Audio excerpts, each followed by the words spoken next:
పట్టాలి. నిరీక్షణ వలన ఉత్సాహం. సో మనకు నిరీక్షణ అనేది అవసరం. మనకు నిరీక్షణ అనేది అవసరం.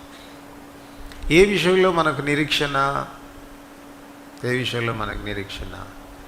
ఎఫెసీయులకు రాస్తూ 1:18 పౌలు రాస్తూ అంటాడు, మీ పిలుపు వలనైన నిరీక్షణ ఎట్టిదో.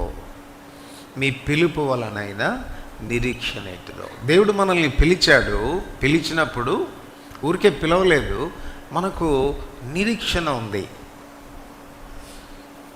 అపోస్తలుడైన పౌలు అంటాడు, ఉన్నతమైన పిలుపునకు కలుగు బహుమానం పొందవాలని.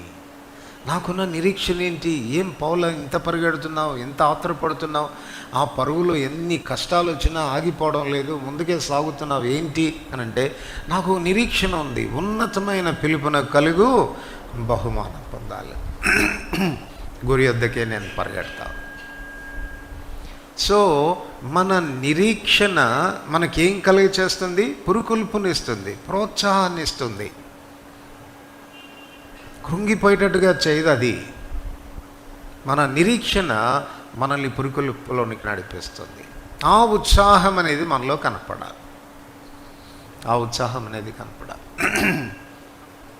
తాత్కాలికంగా భూమి మీద ఉండేటువంటి వాటి మీద కాదు మనం దృష్టి పెట్టుకోవాల్సింది. ఓ మాటలో చెప్పాలంటే రోమా 8వ అధ్యాయంలో ఒక మాట రాశాడు చూడండి.